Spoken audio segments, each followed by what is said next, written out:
دولت نہیں ہے، ہمت نہیں ہے، ارے آپ ارادہ کرو اور اللہ کی مدد دیکھو گے۔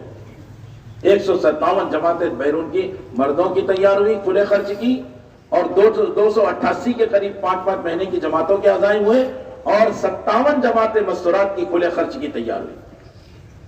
ہاں، پوری دنیا کے تقاضا ہے۔ ایسے جزائر ہیں جہاں آج تک کوئی جماعت نہیں پہنچی، کوئی جماعت نہیں پہنچی۔ سولومن آئلینڈز کہلاتے ہیں، یعنی جزیرے، سولومن جزیرے، آسٹریلیا کے فیجی کے آگے جو امریکہ تک تقریباً 28 جزیرے ہیں۔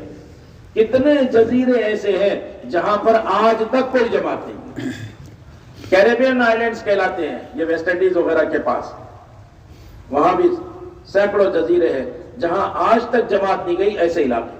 حضرت نے کہا ہم یہ چاہتے ہیں ہمارا عملہ کھلے خرچے کے ساتھ، اس میں علماء بھی ہو، پرانے بھی ہو، ملکوں میں پھرے بھی ہو، عربی اور انگریزی والے بھی ہوں، چاہے 4-5 ہی کیوں نہ ہو، ایسے لوگ کھلے خرچوں کے ساتھ نیوزی لینڈ کے آگے کے جزیرے، جنوبی امریکہ کے اندر کے جزیرے، کھلے خرچوں کے ساتھ وہاں جائیں۔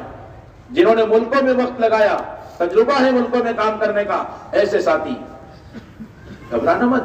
سچا ارادہ ہوگا نا، صلاحیت نہیں ہے اللہ صلاحیت دیں گے، فرصت نہیں ہے اللہ فرصت دیں گے، جماعت نہیں ہے اللہ جماعت دیں گے، خرچ نہیں ہے اللہ انتظام کریں گے۔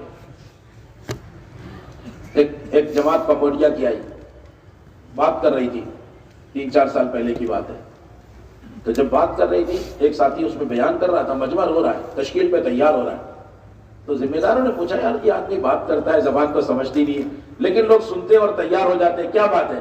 کہنے لگے اس کی بڑی قربانی ہے، اپنا گھر بیچ کر، سستا گھر خرید کر، گھر میں 5 مہینے کا خرچہ دے کر، زیادہ پیسہ لے کر اللہ کے راستے میں نکلا ہے۔ ہاں، قربانیاں دے رہے لوگ، حالات ایسے ہیں اور قربانی۔ ارے بھائی امت کا حال ایسا ہے، اگر معلوم ہو جائے تو ہم چین سے نہ بیٹھ سکیں، بس دلوں میں یقین آنے کی ضرورت۔ سوڈان میں ایک جماعت چلی، انہوں نے ایسا ٹارگٹ بنایا کہ جہاں تک آبادیاں ہیں، سڑکیں ہیں، اس کے آگے اونٹ سے جانا ہے، پہاڑوں میں، ریگستان میں۔ جماعت نے کام کرتے کرتے 1 ہفتہ لگاتار چلتے چلے گئے، رات و دن۔ جب وہاں پہنچے تو وہاں ریگستان میں، وہاں کوئی راستہ نہیں، کوئی بجلی نہیں، کوئی پانی کا انتظام نہیں، ایسے وہاں پر وہ پرانے دور کے قبائل موجود، عرب ہیں۔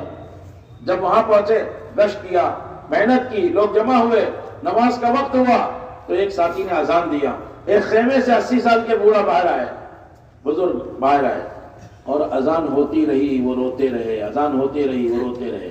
اذان کے بعد پوچھا گیا چچا جان آپ کیوں رو رہے ہو؟ کہنے لگے اللہ کی قسم 40 سال کے بعد ہمارے خیموں میں اذان نہیں ہے۔ کلمہ بھی یاد نہیں۔ عجیب امت کے حالات ہیں۔ سعودی عرب جیسا علاقہ، القصیم ایک علاقہ کہلاتا ہے جہاں کے علماء اکثر حرمین شریفین میں امام ہوتے ہیں۔ وہاں مستورات کی جماعت نے کام کیا، اس جماعت کے ذمہ دار سے میں نے کارگزاری سنی، کہنے لگے 20 گاؤں کے اندر عورتوں کو سورہ فاتحہ بھی یاد نہیں۔ امت کس رخ پر ہے؟ بغیر کلمہ نماز کے جا رہے ہیں۔ عجیب حالات ہیں، بیٹھنے کا وقت نہیں ہے۔ ہمارے حضرت نے فرمایا اگر ذمہ دار اپنے ذمے 20 آدمی لے لے، میں کلمہ نماز سکھاؤں گا تو اس کے پاس موقع نہیں رہے گا حلال کمائی میں جانے کا، بیوی بچوں میں جانے کا، راحت آرام سے کھانے کا، اس کے پاس موقع نہیں بچے گا۔ امت اتنی پڑی ہوئی ہے جو کلمہ نماز نہیں جانتی۔ عجیب حالات ہے۔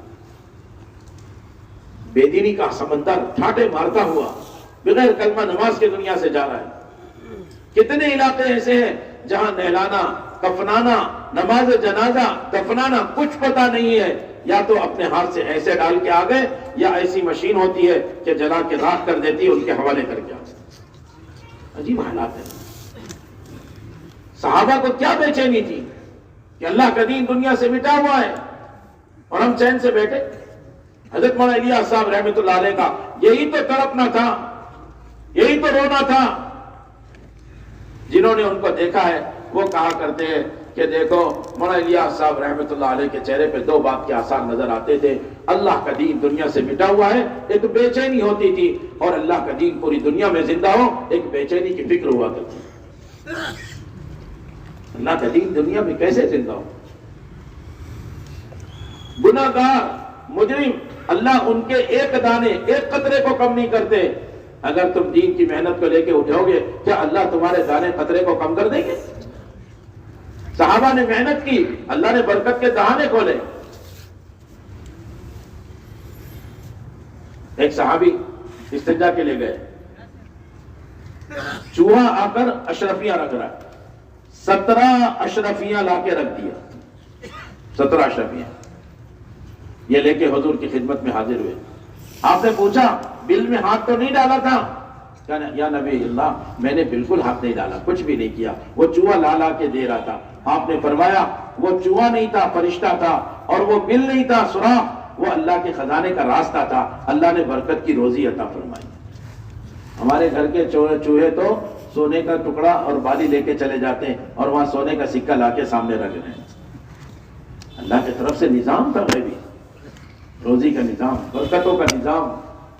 آپ دیکھو نا کیسی برکتیں ہوتی تھی۔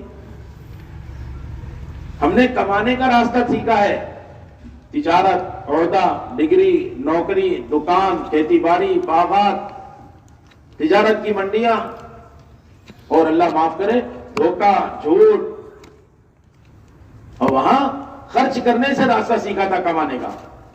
مدینے کے گھر کا ایک ایک فرد اللہ کے مہمانوں پر خرچ کرنے کا جذبہ رکھتا تھا۔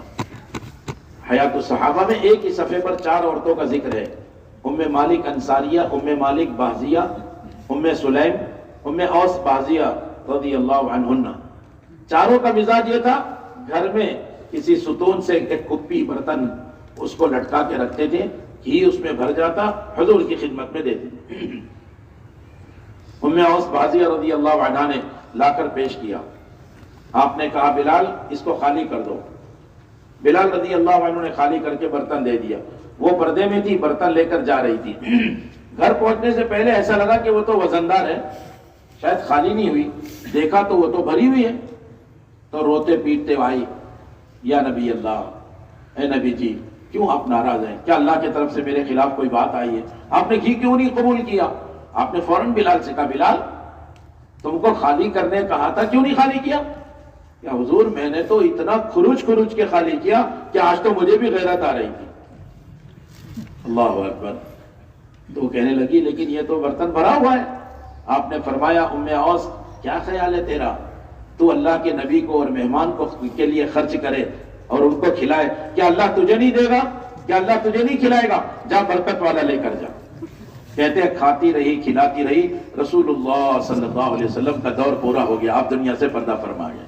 ابو بکر کا دور آیا 2.5 سال کا تقریباً، کھاتے رہی کھلاتے رہی، نہ بڑی بھی ختم ہو نہ گھی ختم۔ حضرت عمر کا دور آیا 9.5 سال، کھاتے رہی کھلاتے رہی۔ حضرت عثمان کا دور آیا، کھاتے رہی کھلاتے رہی۔ حضرت علی اور معاویہ رضی اللہ عنہ اجمعین سب کے دور سے گزر گئی، نہ گھی ختم ہوئی نہ بڑی بھی ختم ہوئی، خرچ کرتے تھے۔ یہ صحابہ کا مزاج تھا، خرچ کرو۔ ہمارا عملہ اس بات پر آئے کہ اللہ کے دین کے تقاضوں پر خرچ کریں گے، گھبرائے نہیں۔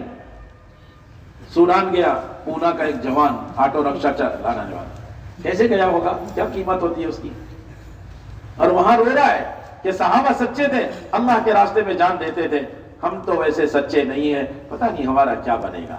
اگلے دن تعلیم کے بعد کلمہ سنایا، تعلیم کا عمل، مسجد میں روزے کی حالت، رمضان کا مہینہ، اللہ کے راستے کا خروج، اور اس آدمی کا انتقال ہو گیا۔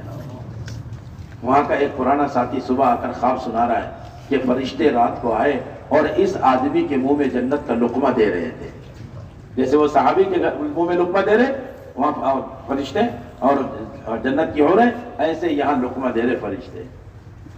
مولانا الیاس صاحب رحمۃ اللہ علیہ فرماتے تھے شوق شہادت لے کر پھرا کرو، اللہ کا دین پوری دنیا میں زندہ ہو۔ جو آدمی اپنے پیدائش کی جگہ سے جہاں جا کر انتقال کرتا ہے، اللہ تعالیٰ ایک موتی کا محل عطا فرمائیں گے۔ اس شوق کے اندر صحابہ جاتے تھے، تمنا کرو ہم بھی اللہ کے راستے میں مریں گے انشاءاللہ. گھبراؤ نہیں, عملہ بناؤ. مسجد میں عملہ, شب گزاری میں پوری مسجد کی جماعت کو